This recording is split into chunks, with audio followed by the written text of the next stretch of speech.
Hello friends, good morning everybody. Welcome to Veda Digi School. Learn from your place. This is NTR. మిత్రులారా, మనం వేదా డిజి school ఆధ్వర్యంలో already ముందుగానే మనం announce చేసుకున్నాం. March 1వ తేదీ నుంచి డైలీ టెస్ట్ ప్రోగ్రామ్ ఉంటుందని, ప్రధానంగా psychology, perspectives in education and మెథడాలజీకి సంబంధించి ఆల్రెడీగా మార్చ్ 1వ తేదీన సైకాలజీకి సంబంధించి టెస్ట్ను మనం కండక్ట్ చేసుకున్నాం. మార్చ్ 2వ తేదీన పర్స్పెక్టివ్ ఇన్ ఎడ్యుకేషన్కి సంబంధించి టెస్ట్ను కండక్ట్ చేసుకున్నాం. అయితే మన పర్స్పెక్టివ్స్ ఇన్ ఎడ్యుకేషన్ విద్యా దృక్పథాలు ఇది 2 తెలుగు రాష్ట్రాల్లో డిఎస్సి ఎస్జిటి స్కూల్ అసిస్టెంట్కి సంబంధించి అత్యంత కీలకమైన విభాగం.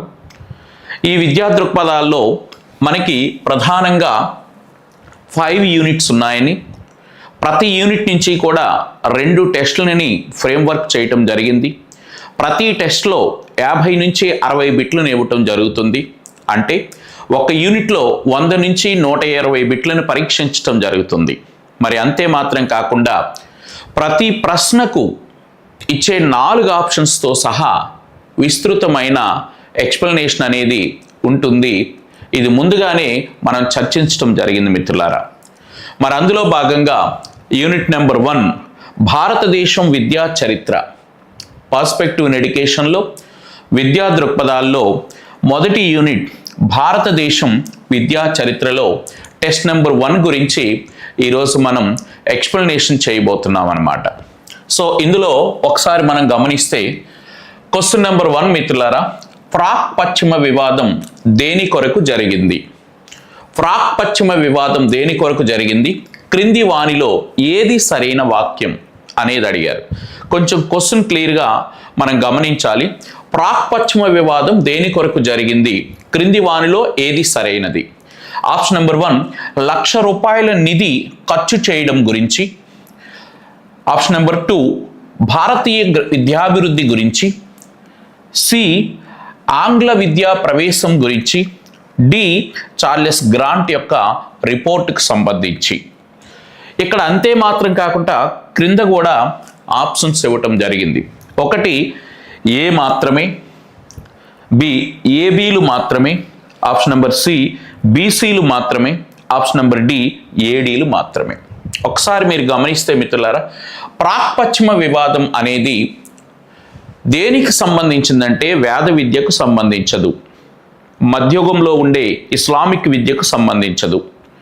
మరి దేనికి సంబంధిస్తుంది అంటే భారతదేశంలోనికి యూరోపియన్లు ప్రవేశించిన తరువాత ప్రత్యేకంగా ఈస్ట్ ఇండియా కంపెనీ పరిపాలనా కాలంలో ఈస్ట్ ఇండియా కంపెనీ, ఈ ఈస్ట్ ఇండియా కంపెనీ యొక్క పరిపాలనా కాలానికి సంబంధించిన అంశం.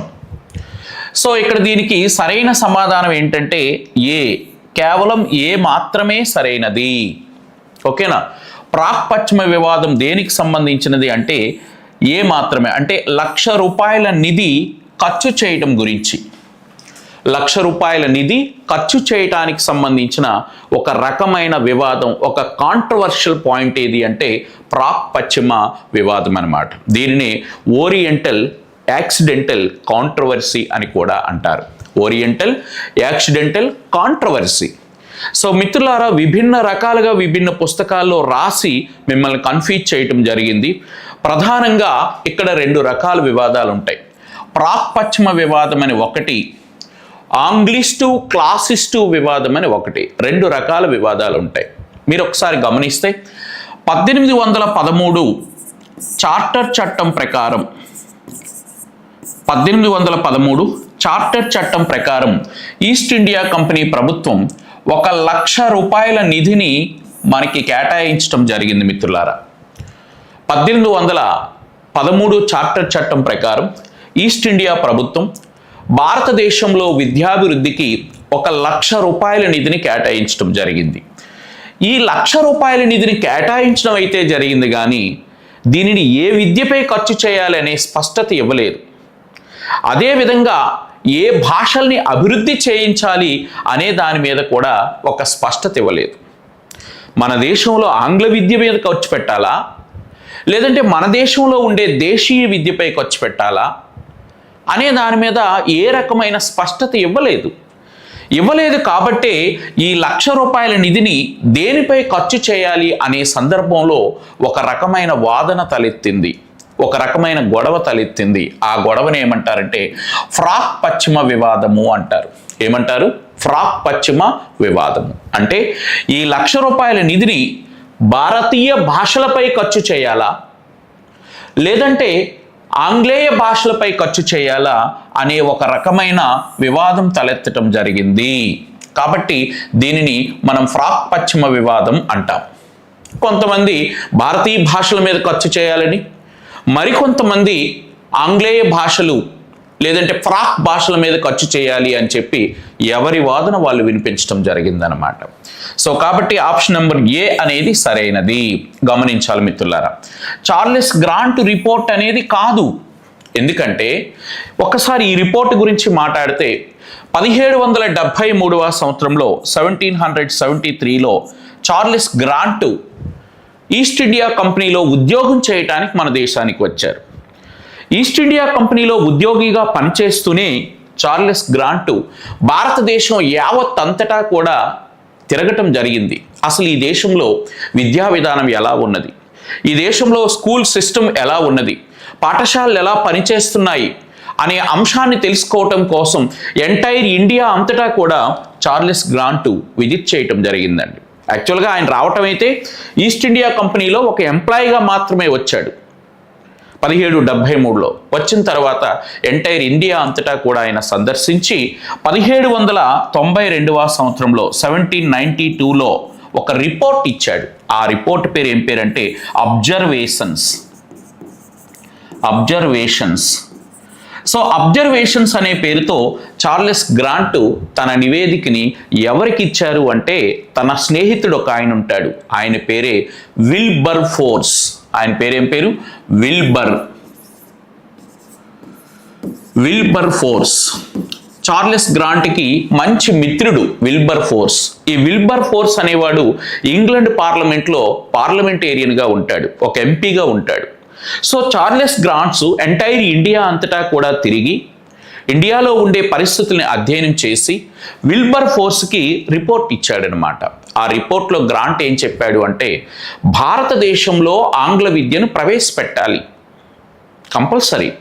భారతదేశంలో ఆంగ్ల విద్యను ప్రవేశపెట్టి భారతీయులను నాగరికులుగా చేయాలి.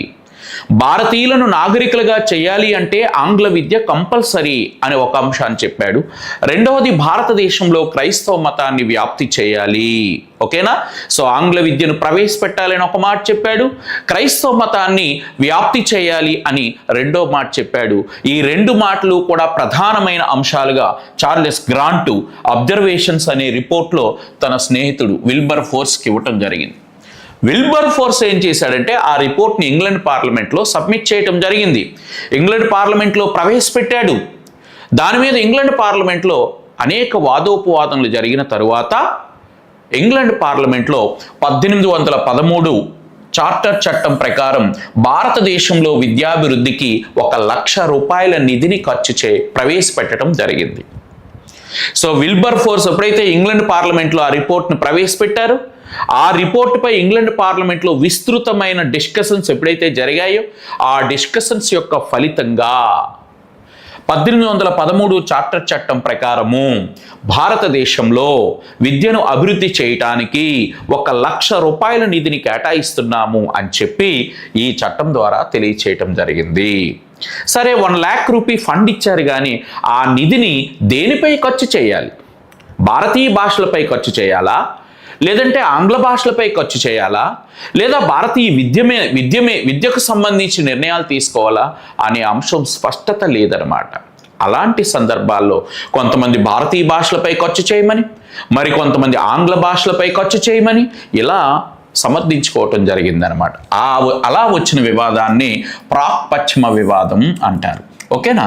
సో ఇది దేనికి సంబంధించిందంటే ₹1,00,000 నిధిని దేనిపై ఖర్చు చేయాలి అనే అంశానికి సంబంధించినది ఈ అంశం అన్నమాట.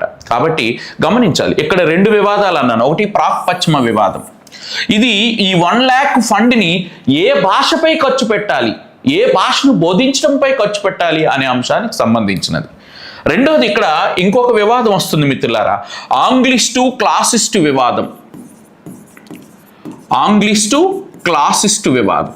ఈ ఆంగ్లిస్టు క్లాసిస్టు వివాదం అనేది దేనికి సంబంధించిందంటే, భారతదేశంలో ఏ విద్యను అభివృద్ధి చేయాలి, భారతీయ విద్యను అభివృద్ధి చేయాలా, లేదంటే ప్రాచ్య విద్య ఆంగ్లేయ విద్యను అభివృద్ధి చేయాలా అనే అంశం మీద ఒక రకమైన గొడవ స్టార్ట్ అవుతుంది. దానిని ఆంగ్లిస్టు క్లాసిస్టు. ఆంగ్లిస్టు అంటే ఆంగ్లేయ విద్యను సమర్థించేవారు, క్లాసిస్టులు అంటే సాంప్రదాయవాదులు, భారతీయ విద్యను సమర్థించేవారు క్లాసిస్టులు అన్నమాట. సో ఇట్లా ఈ రకమైన గొడవ అనేది స్టార్ట్ అవుతుంది. నెక్స్ట్ మరొక ప్రశ్న వస్తుంది, దాని గురించి ఎక్స్ప్లెనేషన్ ఇస్తాను. సో ఇది క్వశ్చన్ నెంబర్ 1. నెక్స్ట్ మనం ఇక్కడ క్వశ్చన్ నెంబర్ 2కి చూస్తే మిత్రులారా, రెండవది ఆంగ్లిస్టు క్లాసిస్టు వివాదంలో క్లాసిస్టులకు నాయకుడు ఎవరు? వెరీ గుడ్ క్వశ్చన్ అండి. సో ఆంగ్లిస్టు క్లాసిస్టుల వివాదంలో క్లాసిస్టులకు నాయకుడు గమనించాలి మిత్రులారా. ఆంగ్లిస్టులు అనేవారు ప్రాచ్య విద్యను సపోర్ట్ చేసేవారు. ప్రాచ్య విద్య అంటే బ్రిటిష్ విద్య. క్లాసిస్టులు అంటే సాంప్రదాయవాదులు, వీరు భారతీయ విద్యను సపోర్ట్ చేసేవారు. ఓకేనా? సో 1813 చార్టర్ చట్టం ప్రకారం 1,00,000 రూపాయల నిధిని భారతదేశంలో విద్యాభివృద్ధికి కేటాయిస్తే అది ఏ భాషలపై ఖర్చు చేయాలి అనే అంశంపై వచ్చిన గొడవని ప్రాక్ పశ్చిమ వివాదం అన్నాం.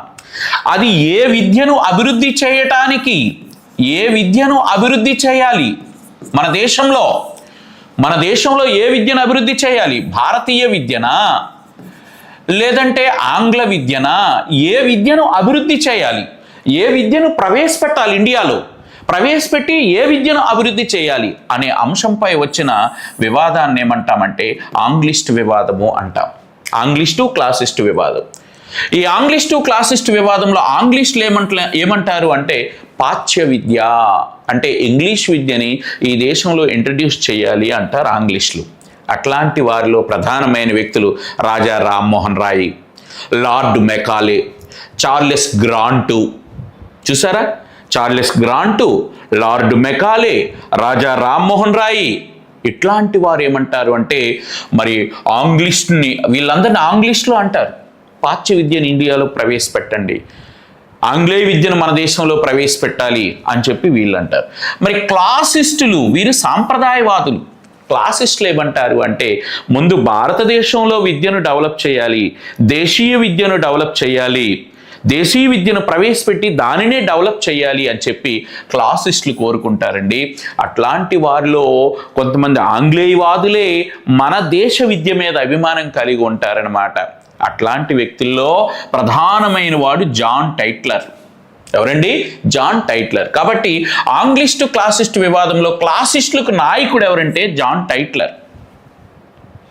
ఇతను క్లాసిస్టులకు నాయకుడు. జాన్ టైట్లర్ ఉంటారు, జార్విన్ ఉంటాడు, గేండీ ఉంటాడు, థామస్ మన్రో, వీళ్ళంతా మన వాదాన్ని బలపరుస్తారు. భారతీయ విద్యను అభివృద్ధి చేయాలి, భారతీయ విద్యను అభివృద్ధి చేయాలి అనే భావాన్ని కలిగి ఉంటారు. వీళ్ళని క్లాసిస్టులు అంటారు. ఈ క్లాసిస్టులకు నాయకుడు ఎవరంటే జాన్ టైట్లర్ అండి. ఇతడు యాక్చువల్గా ఈస్ట్ ఇండియా కంపెనీ ద్వారానే మన దేశంలోనికి వచ్చాడు. అసిస్టెంట్ సివిల్ సర్జన్గా, ఒక వైద్యుడిగా భారతదేశానికి వచ్చాడు. ఒక వైద్యుడిగా భారతదేశానికి వచ్చి భారతీయ భాషలు అభివృద్ధి చేయాలి అనే భావాన్ని కలిగిన వ్యక్తి. అనేక ఆంగ్ల సాహిత్య పుస్తకాలని ఇస్లాంకి సంబంధించిన ప్రముఖ ఉర్దూ భాషలోనికి తర్జుమా చేయించాడు ఇతను. కాబట్టి ఇతడు యూరోపియన్ అయినా భారతీయ భాషల మీద అభిమానం కలిగిన వ్యక్తి జాన్ టైట్లర్ అండి. సో కాబట్టి క్లాసిస్టులకు నాయకుడు ఎవరంటే జాన్ టైట్లర్. మరి చార్లెస్ గ్రాంట్ మీకు తెలుసు, అసలు భారతదేశంలో ఆధునిక విద్యకు పితామహుడు అని ఎవరిని అంటారంటే చార్లెస్ గ్రాంట్.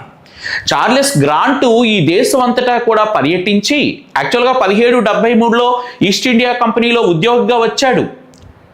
ఈ దేశం అంతటా పర్యటించి ఒక రిపోర్ట్ ఇచ్చాడు, అదే అబ్జర్వేషన్స్. ఆ అబ్జర్వేషన్స్ అనే రిపోర్ట్ మీద ఇంగ్లాండ్ పార్లమెంట్లో చర్చ జరిగి ఆ రిపోర్ట్ ఆధారంగానే 1,00,000 రూపాయల నిధిని మన దేశానికి కేటాయించడం జరిగింది, మన దేశంలో విద్యకు సంబంధించి. ఆ ₹1,00,000 నిధిని ఏ చట్టం ద్వారా కేటాయించారు అంటే 1813 చార్టర్ చట్టం ద్వారా. కాబట్టి చార్లెస్ గ్రాంట్ని భారతదేశంలో ఆధునిక విద్యకు పితామహుడు అంటారు. కానీ ఇతడు ఎప్పుడు మన దేశీయ విద్యను డెవలప్ చేయాలి అని కోరుకోలేదు. ఎవరు? గ్రాంట్. ఆంగ్ల విద్యనే ఇక్కడ ప్రవేశపెట్టాలి, క్రైస్తవ మతాన్నే ఇక్కడ వ్యాప్తి చేయాలి అనే భావన కలిగి ఉన్నాడనమాట. ఇక్కడ ప్రిన్సెప్, ఈ వ్యక్తి గురించి కూడా మాట్లాడాలి మనం. ప్రిన్సెప్కు ఉండే గొప్పతనం ఏంటంటే ఇతడు కూడా మన విద్యని బలపరిచాడు, మన భాషల్ని బలపరిచాడు. ఎవరు? ప్రిన్సెప్. ఇప్పుడు చెప్పాను మీకు, 1813 చార్టర్ చట్టం ద్వారా భారతదేశంలో విద్యాభివృద్ధికి ₹1,00,000 నిధిని కేటాయిస్తే ఆ నిధిని దేనిపై ఖర్చు చేయాలి అని వివాదం తలెత్తితే, అలా వివాదం తలెత్తినప్పుడు ఆ ₹1,00,000 నిధిని దేనిపై ఖర్చు చేయాలి అని ఒక కమిటీని వేస్తారనమాట. ఆ 1 lakh ఫండ్ని ఏ విద్య, ఏ భాషలు, భారతీయ భాషల మీద ఖర్చు పెట్టాలా లేదంటే ఆంగ్ల భాషల మీద ఖర్చు పెట్టాలా అనే అంశానికి సంబంధించి ఒక కమిటీని వేస్తే ఆ కమిటీకి నాయకుడే ఎవరంటే ప్రిన్సెప్. అయితే ఇతను చాలా మంచివాడు. భారతదేశంలో భాషల మీద ఖర్చు చేయండి అయ్యా, భారతదేశంలో సంస్కృతం ఉంది, పర్షియన్ భాష ఉంది, ఉర్దూ భాష ఉంది, ఆ సంస్కృతము, పర్షియను, ఉర్దూ భాషల మీద ఆ ₹1 lakh ఫండ్ అనేది ఖర్చు చేయండి అని చెప్పాడు. కానీ అది జరగల. ఓకేనండి. కాబట్టి ₹1 lakh ఫండ్ ఏ భాషల మీద ఖర్చు చేయాలి అనే వివాదం వచ్చినప్పుడు ఒక కమిటీని నియమిస్తే ఆ కమిటీకి నాయకుడు ఎవరంటే ప్రిన్సెప్. ఎవరమ్మా? ప్రిన్సెప్. ఇకపోతే లార్డ్ మెకాలే గురించి మనకు తెలుసు. భారతదేశంలో ఆంగ్ల విద్యను ప్రవేశపెట్టాడు. మెడపై కత్తి పెట్టి ఆంగ్ల విద్యను ఈ దేశంలో ఇంప్లిమెంటేషన్ చేశాడు. భారతీయులు రంగులోనూ రక్తంలోనూ భారతీయులై ఉండాలి, కానీ మేధస్సులో మాత్రం ఆంగ్లేయులై ఉండాలి అని నిరంకుశంగా ఈ దేశంలో ఆంగ్ల విద్యను బలవంతంగా రుద్ది దేశీయ విద్యను కొంచెం నష్టపరచడానికి కారణమైన వ్యక్తి ఎవరంటే లార్డ్ మెకాలే. ఓకేనా మిత్రులారా? కాబట్టి ఆంగ్లిస్టు క్లాసిస్టు వివాదంలో క్లాసిస్టులకు నాయకుడు ఎవరంటే జాన్ టైట్లర్. మరి ఆంగ్లిస్టు క్లాసిస్టు వివాదం అంటే ఏమిటంటే భారతదేశంలో ఏ విద్యను అభివృద్ధి చేయాలి అనే వివాదమే ఆంగ్లిస్టు క్లాసిస్టు వివాదం. ₹1,00,000 నిధిని ఏ భాషలపై ఖర్చు చేయాలి, భారతీయ భాషలపైన, ఆంగ్ల భాషలపైన అనే సందర్భంలో వచ్చిన వివాదమే ప్రాక్ పశ్చిమ వివాదం. ఓకే, నెక్స్ట్ మనకి గమనిస్తే 3వ ప్రశ్న మిత్రులారా, మెకాలే నివేదికకు సరిపడని అంశం ఏది అంటే మెకాలే నివేదికకు సంబంధించని అంశం. గమనించాలి, ప్రశ్న జాగ్రత్తగా చదవాలి. సరిపడని అంశం, సరికాని అంశం, సంబంధించని అంశం, సరైనదేది, సరికానిదేది, జాగ్రత్తగా ఆ మెలికల మీద మనం గమనిస్తూ ఉండాలి. సో మెకాలే నివేదికకు సరిపడని అంశం. సో ఫస్ట్ వన్, సాహిత్యం అంటే 1813 చార్టర్ చట్టంలోని 43వ నిబంధన ఇంగ్లీష్ సాహిత్యం గురించి చెబుతుంది. ఎస్, ఇది రైటే. మెకాలే తన రిపోర్ట్లో ఏం చెప్పాడంటే మిత్రులారా, అసలు లిటరసీ అంటే 1813 చార్టర్ చట్టంలో ఆర్టికల్ 43లో సాహిత్యం అంటే పర్షియన్ సాహిత్యం కాదు, సంస్కృత సాహిత్యం కాదు, ఉర్దూ సాహిత్యం అంతకంటే కాదు. ఇండియాలో కానీ ఎంటైర్ వరల్డ్లో కానీ లిటరసీ అంటే ఇంగ్లీష్ లిటరసీ మాత్రమే అని అన్నారు. Yes, that is the right answer. Macaulay నివేదిక 1830 ఫిబ్రవరి 2న సమర్పించారు. ఎస్, ఇది కూడా రైట్ మిత్రులారా. కొత్తగా వచ్చిన పుస్తకాల్లో ఫిబ్రవరి 8 అని కూడా పడింది. సో ఫిబ్రవరి 2 అనేది సరైనది. సో మెకాలే నివేదిక 1835 ఫిబ్రవరి 2న సమర్పించారు. ఎవరికి సమర్పించారు? అసలు మెకాలే కమిటీని ఎవరు వేశారు? ఇతను ఎవరికి రిపోర్ట్ ఇచ్చారు అంటే మిత్రులారా, ఆ సమయంలో మనకి వైస్రాయ్ లార్డ్ విలియం బెంటిక్. ఒక రకంగా ఆయన మంచివాడే, ఎందుకంటే మన దేశంలో సామాజిక దురాచారాలను నిర్మూలించిన గొప్ప వైస్రాయ్ ఎవరంటే విలియం బెంటిక్. గవర్నర్ జనరల్ ఎవరంటే William Bentinck.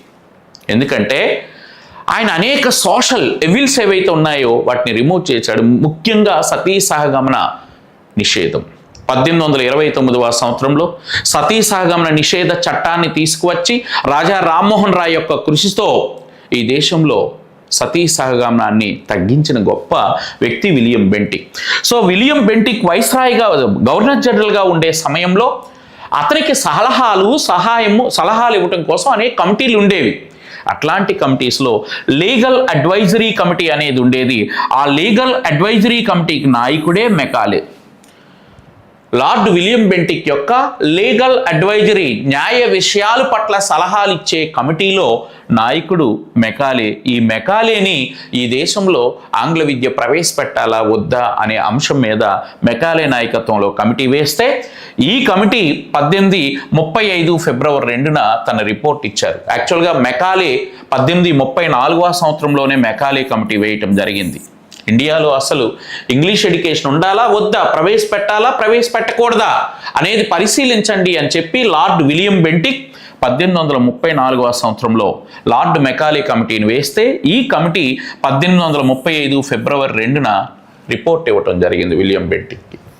So second one is the right answer, B is the right answer. C, అధోముఖ వడపోత సిద్ధాంతం ద్వారా ఇంగ్లీష్ను నేర్పించాలి. ఓకేనా, అధోముఖ వడపోత సిద్ధాంతం ద్వారా ఇంగ్లీష్ను నేర్పించాలి. ఎస్, ఇది కూడా రైటే. ఆయన ఏం చెప్పాడంటే తన రిపోర్ట్లో ఇండియాలో తప్పనిసరిగా ఇంగ్లీష్ను ప్రవేశపెట్టాలి, ఇంగ్లీష్ మీడియం అనేది ఉండాలి, నో డౌట్ అట్ ఆల్ అని కొండ బద్దలు కొట్టినట్లు లార్డ్ మెకాలే చెబుతూ ఈ ఇంగ్లీష్ అంట అధోముఖ వడపోత సిద్ధాంతం ద్వారా నేర్పాలి అని చెప్పాడు. ఏంటి అధోముఖ వడపోత సిద్ధాంతం? దీనిని డౌన్ ఫిల్టరింగ్ థియరీ అంటారు. ఏమంటారు? డౌన్ ఫిల్టరింగ్ థియరీ అంటే ఈ భారతీయ సమాజంలో ఎవరైతే ఉన్నత వర్గాల వారు ఉంటారో ఆ ఉన్నత వర్గాల వారికి మొదట ఇంగ్లీష్ నేర్పి వారి నుంచి మిగతా వర్గాల వారికి నేర్పాలి అని చెప్పి ఫిల్టరింగ్ చేసి నేర్పాలి అని చెప్పాడు ఈయన. అధోముఖ వడపోత, అధో అంటే ఊర్ధ్వ, మొదటి ఉన్నత వర్గాల వారికి ఇంగ్లీష్ నేర్పి వారి ద్వారా మిగతా వర్గాల వారికి ఆంగ్లాన్ని నేర్పాలి అని మెకాలే తన రిపోర్ట్లో చెప్పాడు. ఎస్, అలాగే చేశారు కూడా. దీనినే అధోముఖ వడపోత సిద్ధాంతం అంటారు. ఇది కూడా రైటే. 1793 చార్టర్ చట్టంలో భారతీయ పండితుడు అనే పదాన్ని వాడారు. ఇది తప్పు మిత్రులారా. లార్డ్ మెకాలే తన నివేదికలో భారతీయ పండితుడు అనే పదాన్ని వాడాడు, కానీ 1793 చార్టర్ చట్టం కాదు, 1813 చార్టర్ చట్టంలో వాడాడు. సో ఈ ప్రశ్న వరకు ఇది సరైనది కాదు. ఓకేనా, డి అనేది సరైనది కాదు. 1793 కాదు, 1813 చార్టర్ చట్టంలో భారతీయ పండితుడు అనే పదాన్ని వాడాడు మెకాలే. ఎవరాట భారతీయ పండితుడు అంటే? మిల్టన్ యొక్క సాహిత్యం తెలిసినవాడు, లాక్ యొక్క తత్వం తెలిసినవాడే భారతీయ పండితుడు. అంతేగాని నాకు సంస్కృతంలో పాండిత్యం ఉంది, నాకు పార్షికంలో పాండిత్యం ఉంది, నాకు ఉర్దూ లాంగ్వేజ్లో పాండిత్యం ఉంది అంటే పండితుడు కాదు. You are not a scholar. నీవు ఎప్పుడు పండితుడివి? మిల్టన్ అంటే బ్రిటిష్ వారు, జాన్ లాక్ యొక్క ఫిలాసఫీ తెలిసినప్పుడు, మిల్టన్ యొక్క సాహిత్యం, ఓకేనా, మిల్టన్ యొక్క లిటరసీ తెలిసిన వాడే భారతీయ పండితుడు అని 1813 చార్టర్ చట్టంలో పేర్కొన్నారు. ఏ చట్టంలో పేర్కొన్నారు? 1813 చార్టర్ చట్టంలో. కాబట్టి ఈ సందర్భంలో డి అనేది రాంగ్ ఆన్సర్. ఓకేనా, సరిపడని అంశం అన్నాడు కాబట్టి డి కాదు. తర్వాత మిత్రులారా మనం గమనిస్తే నెక్స్ట్ ప్రశ్న, క్రింది వానిలో సరికాని అంశం ఏది? క్రింది వానిలో సరికాని. మొత్తం ప్రశ్నలన్నీ కూడా ఇటీవల కాలంలో అటు తెలంగాణ రాష్ట్రంలో కానీ ఇటు ఆంధ్రప్రదేశ్ రాష్ట్రంలో కానీ డిఎస్సి అంటే గతంలో జరిగిన డిఎస్సి పేపర్లో కానీ ప్రశ్నలు ఏ సరళిలో అడిగారు అనే అంశాన్ని బేస్ చేసుకొని కొన్ని క్లిష్టమైన ప్రశ్నల్ని, కొన్ని సులభమైన ప్రశ్నల్ని మనం ఇవ్వటం జరిగింది మిత్రులారా. ప్రతి ప్రశ్న యొక్క అనాలిసిస్ని మీరు గమనిస్తూ ఉండాలి. సో క్రింది వానిలో సరికాని అంశం ఏది, which is not the suitable point అనేది చూడు. 1840లో కలకత్తాలో బ్యాథనీ స్కూల్ని స్థాపించారు. రైట్, బ్యాథనీ అనే పేరుతో పాఠశాలని స్థాపించారు. ఇప్పుడు 1840లో. తర్వాత బి చూద్దాం. 1943లో జ్యోతిరావు పూలే పూణేలో బాలికా పాఠశాలని స్థాపించారు. ఇక్కడ కొంచెం దీన్ని గమనించాలి, చూద్దాం. సి 1854-59 మధ్య ఈశ్వరచంద్ర విద్యాసాగర్ అనేక పాఠశాలల్ని స్థాపించారు. ఎస్, సో ఇక్కడ 1854-59 మధ్యలో ఈశ్వరచంద్ర విద్యాసాగర్ అనేక పాఠశాలలు స్థాపించారు. ఎస్, ఇది కూడా రైట్. డి, 1844లో గవర్నర్ హార్డింజ్ ప్రకటన. ఎస్, ఇది కూడా రైట్. మరి మిత్రులారా, ఇక్కడ సరికాని అంశం ఏంటంటే 1943 కాదు ఇది. సో ఇది 1848 ఆ టైం, 1848 ఆ సమయంలో జ్యోతిరావు పూలే గారు పూణేలో బాలికా పాఠశాలని స్థాపించారు. ఇక్కడ మనం ఒకసారి ఈ విషయాన్ని గమనిస్తే, సో ఇది ఏ సందర్భం అంటే 1844లో లార్డ్ హార్డింజ్ యొక్క ప్రకటన ద్వారా వచ్చిన ప్రభావాలు ఇవన్నీ కూడా. 1835 ఫిబ్రవరి 2వ తేదీన లార్డ్ మెకాలే నివేదిక ఇవ్వటం జరిగింది.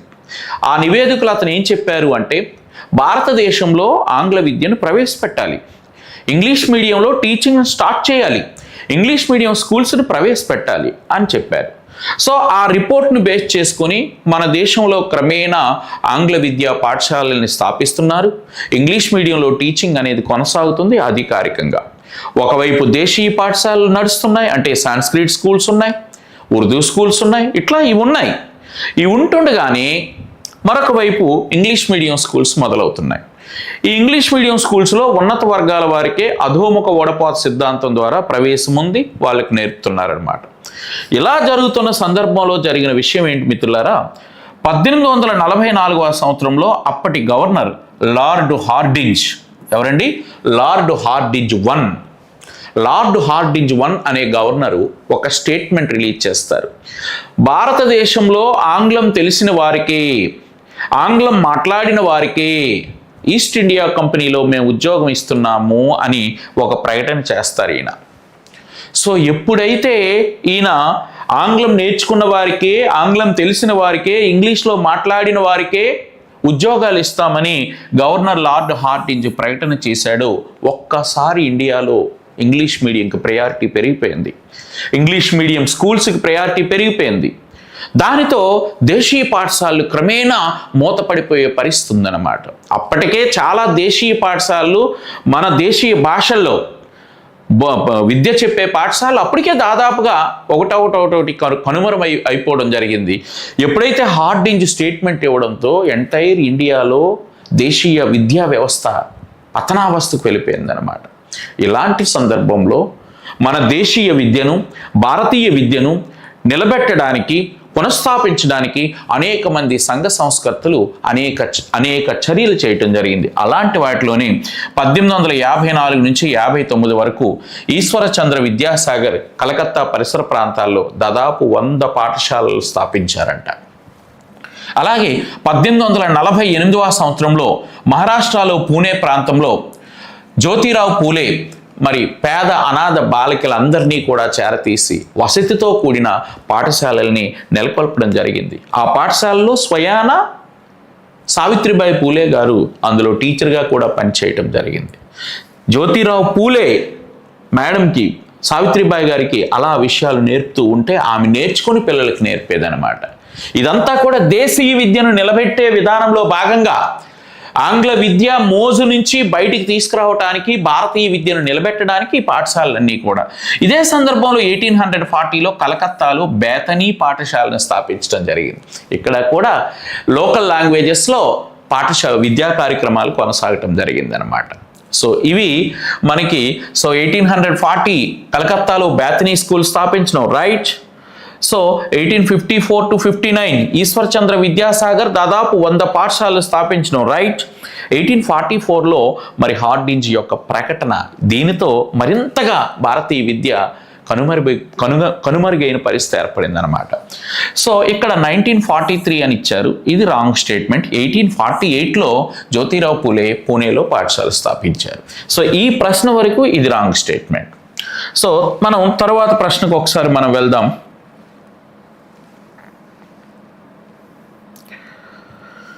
క్వశ్చన్ నెంబర్ 5, క్రింది వానిలో సరికాని అంశం ఏది? క్రింది వానిలో సరికాని అంశం. 1773లో చార్లెస్ గ్రాంట్ ఈస్ట్ ఇండియా ఉద్యోగిగా వచ్చారు. ఎస్, మనం ఆల్రెడీ మాట్లాడాం, కరెక్ట్.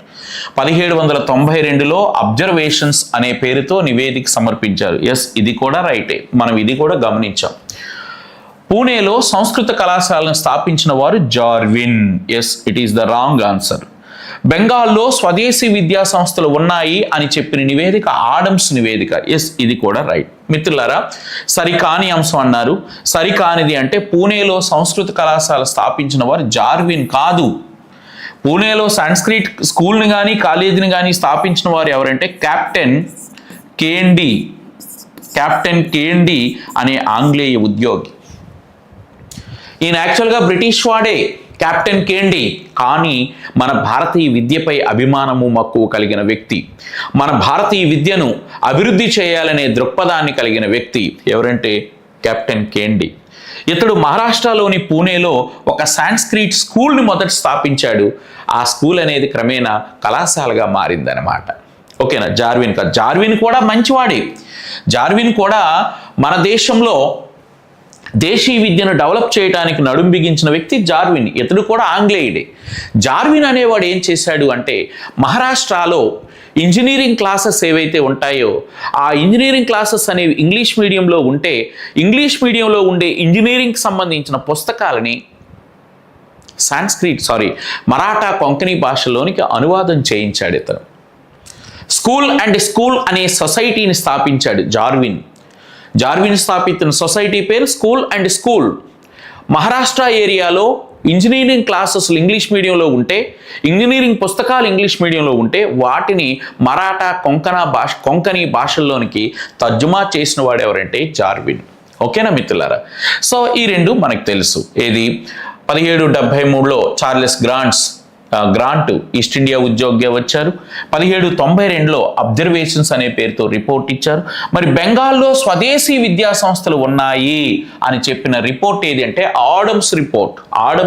మిత్రులారా, ఇండియాలో విస్తృతంగా ఇంగ్లీష్ మీడియం స్కూల్స్ ఆంగ్ల విద్య విస్తృతంగా ఉండే సందర్భంలో అక్కడక్కడ దేశీయ విద్యా సంస్థలు ఉన్నాయి, ఉర్దూ మీడియం స్కూల్స్ ఉన్నాయి అని రిపోర్ట్ ఇచ్చిన ఆంగ్లేయుడు ఎవడంటే ఆడమ్స్. రిపోర్ట్ ఇవ్వటం జరిగింది. ఇండియాలో విస్తృతంగా ఆంగ్ల విద్యా వ్యాప్తి జరుగుతూ ఉన్నా అక్కడక్కడ సో దేశీయ పాఠశాలలు ఉన్నాయి అని చెప్పి ఎస్పెషలీ బెంగాల్లో స్వదేశీ విద్యా సంస్థలు ఉన్నాయని చెప్పిన వారు ఎవరంటే ఆడమ్స్. ఎవరండి? Adams report. ఏ రిపోర్టు? Adams report. నెక్స్ట్ మనం క్వశ్చన్ నెంబర్ 6కు వెళితే 1882లో పంజాబ్ విశ్వవిద్యాలయం, 1887లో అలహాబాద్ విశ్వవిద్యాలయం ఎవరి సిఫార్సు వలన ఏర్పడ్డాయి? గమనించాలి మిత్రులారా. ఇక్కడ క్వశ్చన్ చదివినప్పుడు ఇక్కడ మనకు బిట్ వచ్చేస్తుంది. సో పంజాబ్ యూనివర్సిటీ ఎప్పుడు స్టార్ట్ చేయబడింది అంటే 1882లో. అలహాబాద్ యూనివర్సిటీ ఎప్పుడు స్టార్ట్ చేయబడిందంటే 1887లో. ఈ రెండు యూనివర్సిటీ ఎవరి సిఫార్సుల వలన ఏర్పడ్డాయి? ఆప్షన్ నెంబర్ 1 చార్లెస్ వుడ్స్ కాదు. Option number 2 William Hunter right. Option number C విశ్వవిద్యాలయ కమిషన్ కాదు. Option number D Abbott Wood commission కాదు. గమనించాలి, ఇక్కడ 1882 అన్నాడు కాబట్టి దాన్ని బేస్ చేసుకొని మనం వెళ్ళాలి. 1882 అంటే విలియం హంటర్ కమిషన్. మిత్రులారా, చార్లెస్ వుడ్స్ కమిషన్ 1854లో ఏర్పరచబడింది. విలియం హంటర్ కమిషన్ 1882లో ఏర్పరచబడింది. విశ్వవిద్యాలయ కమిషన్ 1948లో ఏర్పరిచింది ఒకటి. ఇంకా ముందుగా వస్తే 1902లో ఒకటి ఏర్పరిచారు. ఇక అబాట్ వుడ్ కమిషన్ అనేది 1937. సో కాబట్టి 1882లో పంజాబ్ విశ్వవిద్యాలయం, 1887లో అలహాబాద్ యూనివర్సిటీ ఎవరి సిఫార్సు ప్రకారం ఏర్పరచబడ్డాయి అంటే 1882 విలియం హంటర్. లార్డ్ రిప్పన్ ఈ దేశంలో వైస్రాయ్గా ఉండే సమయంలో విలియం హంటర్ కమిషన్ 1882వ సంవత్సరంలో ఏర్పరచబడింది. రిప్పన్ ఏ విధంగానైతే స్థానిక స్వపరిపాలనా సంస్థలకు ప్రాధాన్యత ఇస్తూ అధికారాన్ని వికేంద్రీకృతం చేయాలి అని చెప్పారో విలియం హంటర్ కూడా అదే విధంగా విద్య అనేది ఒకే చోట కేంద్రీకృతం కాకుండా జిల్లా స్థాయిలోను గ్రామ స్థాయిలోను విద్యా వ్యవస్థలు ఏర్పరిచి వాటిని స్థానికుల భాగస్వామ్యంతో నిర్వహించాలి అని చెప్పిన వారు విలియం హంటర్. మరి చార్లెస్ వుడ్స్ మీకు తెలుసు మిత్రులారా, భారతదేశ విద్యా విధానానికి మాగ్నా కార్టా వంటి రిపోర్ట్ అని ఎవరి రిపోర్ట్ను పిలుస్తామంటే చార్లెస్ వుడ్స్. 1854వ సంవత్సరంలో లార్డ్ డల్హౌసీ వైస్రాయ్గా ఉండేటప్పుడు భారతదేశంలో విద్యా వ్యవస్థను నిలబెట్టాలి, విద్యా వ్యవస్థని మరలా ప్రతిష్ఠించాలి అనే ఉద్దేశంతో చార్లెస్ వుడ్స్ కమిటీని నియమించారు. ఎందుకంటే 1844 సంవత్సరంలో హార్డింజ్ 1 ఒక మాట అన్నాడు, ఆంగ్లం తెలిసిన వారికే ఉద్యోగాలు ఇస్తామని. ఆ ప్రకటనతో భారతదేశంలో విద్యా వ్యవస్థ కుప్పకూలింది అని అనటంలో ఎలాంటి సందేహం లేదు. మరి అలా పతనావస్థలో ఉండే భారతీయ విద్యని మరలా నిలబెట్టడానికి కారణమైన నివేదిక చార్లెస్ వుడ్స్ నివేదిక. ఈ చార్లెస్ వుడ్స్ విద్యా కమిషన్ ఏర్పరిచిన వాడు ఎవరంటే లార్డ్ డల్హౌసీ. ఎవరండి? లార్డ్ డల్హౌసీ. ఇకపోతే విశ్వవిద్యాలయ కమిషన్. మిత్రులారా, మనకి 1902లో థామస్ ర్యాలీ, ఈ యూనివర్సిటీ కమిషన్కి చైర్మన్ థామస్ ర్యాలీ వస్తుంది. ఇతని గురించి కూడా ఈ థామస్ ర్యాలీ నేతృత్వంలో భారతదేశంలో విశ్వవిద్యాలయ కమిషన్ 1902, అంటే during the period of Lord Curzon. Lord Curzon వైస్రాయ్గా ఉండే సమయంలో 1902వ సంవత్సరంలో థామస్ ర్యాలీ నేతృత్వంలో మొదటి విశ్వవిద్యాలయ సంఘాన్ని లేదా విశ్వవిద్యాలయ కమిషన్ని ఏర్పాటు చేయటం జరిగింది. తర్వాత మనకి 1937లో అబాట్ వుడ్ కమిటీ అనేది వస్తుందన్నమాట. 1935 భారత ప్రభుత్వ చట్టం అమల్లోనికి వచ్చిన తరువాత ఆ చట్టం అమలు తీరును ఆధారంగా చేసుకొని భారతదేశంలో విద్యా వ్యవస్థని పరిశీలించడం కోసం 1937వ సంవత్సరంలో అబాట్ వుడ్ కమిటీని ఏర్పరచడం జరిగిందనమాట. సో కాబట్టి B is the right answer. Next గమనిస్తే మిత్రులారా, క్వశ్చన్ నెంబర్ 7. క్రింది వానిలో చార్లెస్ వుడ్స్ నివేదికలో అంశం కానిది. ఎస్, మనం ఇప్పుడే చెప్పాం 1854వ సంవత్సరంలో చార్లెస్ వుడ్స్ కమిషన్ని ఏర్పాటు చేయటం జరిగింది. సో ఆప్షన్ నెంబర్ 1, భారతదేశంలో విద్యాభివృద్ధికి బ్రిటిష్ ప్రభుత్వ బాధ్యత వహిస్తుంది. Yes, first one is the right answer. అది కూడా రైటే. ఏంటి అడిగాడు? వుడ్స్ నివేదికలో అంశం కానిది అన్నాడు. రెండోది, రాష్ట్రాల్లో రాష్ట్ర విద్యాశాఖలు ఏర్పాటు. రైట్, ఇది కూడా సరైనదే. కేంద్ర రాష్ట్రాల్లో విశ్వవిద్యాలయాలు స్థాపించాలి. ఎస్, రైట్, ఇది కూడా సరైనదే. మత బోధపై ఎవరి వైఖరి వారిది. ఇది తప్పు. చార్లెస్ వుడ్స్ తన రిపోర్ట్లో మత బోధపై తటస్థ వైఖరి అనుసరించాలి. వెరీ ఇంపార్టెంట్ నాన్న. మత బోధపై తటస్థ వైఖరి అనుసరించాలి అని చెప్పారు. మిగతావన్నీ ఉన్నాయి. భారతదేశంలో విద్యాభివృద్ధికి బ్రిటిష్ ప్రభుత్వం బాధ్యత వహించాలి అని చెప్పారు. ముందే చెప్పాను మిత్రులారా, 1844వ సంవత్సరంలో లార్డ్ హార్డింజ్ ఒక స్టేట్మెంట్ ఇచ్చాడు, ఆంగ్లం తెలిసిన వారికే ఉద్యోగాలని. దానితో ఆంగ్ల భాషకి, ఇంగ్లీష్ మీడియం స్కూల్స్కి విపరీతమైన డిమాండ్ పెరగడంతో దేశీయ పాఠశాలలు అలా కనుమరుగైపోయే పరిస్థితి వచ్చింది. భారతీయ విద్య అతలాకుతలమైన పరిస్థితి వచ్చింది. ఇలాంటి సందర్భంలో భారతదేశంలో విద్యా వ్యవస్థని పరిశీలించి అభివృద్ధి చేయటానికి లార్డ్ డల్హౌసీ ఒక కమిషన్ వేశాడు. అదే చార్లెస్ వుడ్స్. ఓకేనా? చార్లెస్ వుడ్స్ నేతృత్వంలో విద్యా కమిషన్ వేస్తే ఇతడు దీన్నే వుడ్స్ నివేదిక, వుడ్స్ డిస్పాచ్, వుడ్స్ తాకీదు అని చెప్పి పిలుస్తారు. ఇతను ఇచ్చిన రిపోర్ట్లో చాలా ముఖ్యమైన అంశాలు ఉండి ఈ దేశ విద్యా వ్యవస్థని మార్చివేశాయన్నమాట. అందువలనే భారతీయ విద్యలో వుడ్స్ నివేదిక అనేది మాగ్నా కార్టా. భారతీయ విద్యలో వుడ్స్ నివేదిక అనేది మాగ్నా కార్టా అని ఎవరన్నారు అంటే హెచ్ఆర్ జేమ్స్. ఎవరండి? HR James. మాగ్నా కార్టా అంటే గొప్ప విప్లవాత్మకమైన మార్పుకి నాంది పలికిన అంశాన్ని మాగ్నా కార్టాగా పిలుస్తారు. వుడ్స్ నివేదికకి ముందు, వుడ్స్ నివేదిక తరువాత భారతీయ విద్యలో అనేక మార్పులు వచ్చాయి. అందువలన చార్లెస్ వుడ్స్ నివేదికను భారతీయ విద్యలో మాగ్నా కార్టా అనే పేరుతో పిలవటం జరిగింది. అలా పిలిచిన వాడు ఎవరంటే హెచ్ఆర్ జేమ్స్. రైట్.